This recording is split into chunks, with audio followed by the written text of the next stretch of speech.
Thailand के कटहल farm की रोमांचक यात्रा।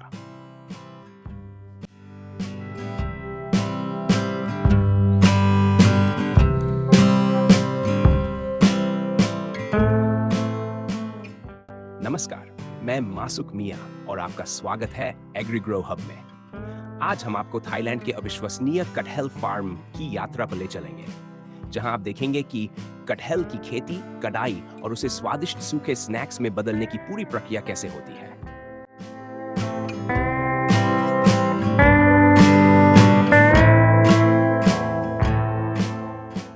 कटहल, जिसे अक्सर फलों का राजा कहा जाता है, अपने विशाल आकार, मीठे स्वाद और पोषण से भरपूर गूदे के लिए प्रसिद्ध है। लेकिन क्या आपने कभी सोचा है कि यह अद्भुत फल कैसे उगाया जाता है?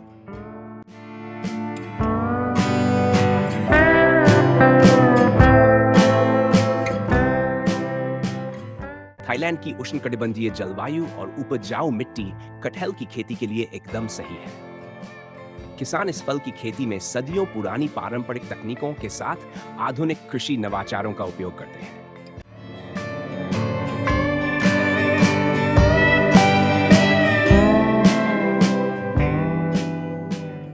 जिससे कटहल के पेड़ स्वस्थ और अधिक फलदार होते हैं। कटहल की खेती बेहतरीन गुणवत्ता के बीजों या ग्राफ्टेड पौधों के चयन से शुरू होती है।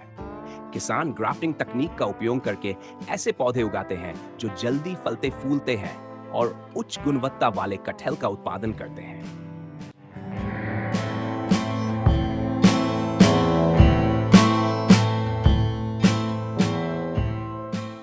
रोपाई के लिए सही मिट्टी का चुनाव बेहद जरूरी होता है। कटहल के पेड़ रेतीली दोमट मिट्टी में सबसे अच्छे तरीके से बढ़ते हैं, जिसकी पीएच वैल्यू 6.0 से 7.5 के बीच होती है।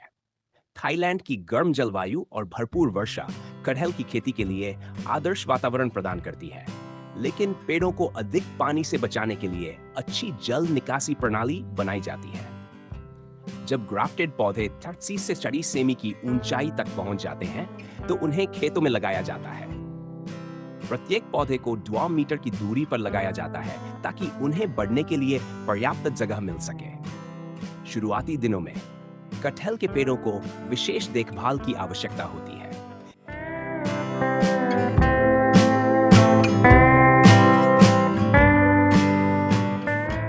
किसान सुनिश्चित करते हैं कि पौधों को पर्याप्त पानी मिले, खासकर शुष्क मौसम के दौरान।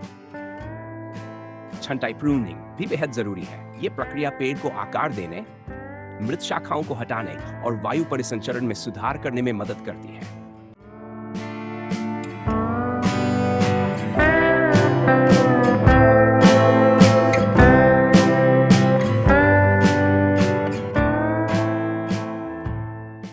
एक स्वस्थ कटहल का पेड़ भारी फलों का भार आसानी से सहन कर सकता है और अधिक उपज देता है। कटहल के पेड़ों को कीटों और बीमारियों से बचाने के लिए जैविक कीटनाशकों और प्राकृतिक तरीकों का उपयोग किया जाता है। सबसे आम समस्याओं में से एक तना सड़न, स्टेम रॉट और कीट संक्रमण है, जिससे बचाव के लिए किसान सख्त स्वच्छता और बाग प्रबंधन का पालन करते हैं।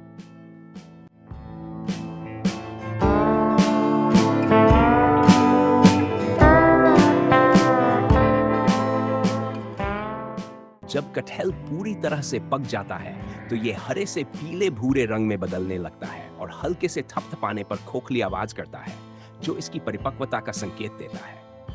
कटाई एक सतर्क और कुशल प्रक्रिया होती है। किसान तेज चाकू या दरांती का उपयोग करके बड़े और भारी फलों को सावधानी पूर्वक काटते हैं। कटहल के कुछ फल 90 सेमी तक लंबे और 5 से 30 किलोग्राम तक भारी हो सकते हैं।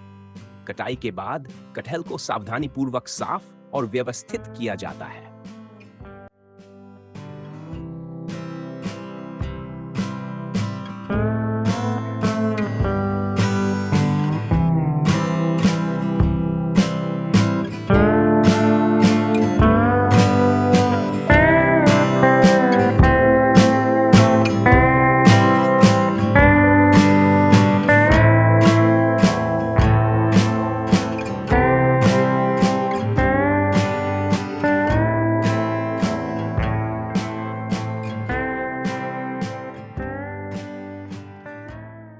सुखाने और प्रोसेसिंग के लिए केवल उच्च गुणवत्ता वाले फलों का ही चयन किया जाता है। प्रोसेसिंग प्लांट में कटहल को अच्छी तरह से धोया जाता है, फिर उसे छीलकर उसका गूदा निकाला जाता है। अब आता है कटहल को सूखे स्नैक में बदलने की प्रक्रिया। यह प्रक्रिया काफी दिलचस्प और वैज्ञानिक होती है।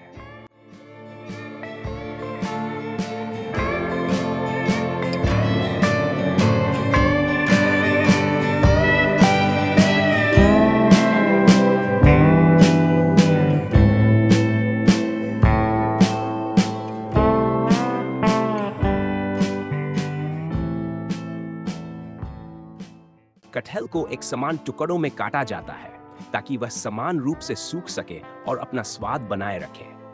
फलों को पहले फ्रीज किया जाता है ताकि उनका प्राकृतिक स्वाद और पोषण बना रहे। फिर इन्हें वैक्यूम फ्राइंग तकनीक के जरिए सुखाया जाता है।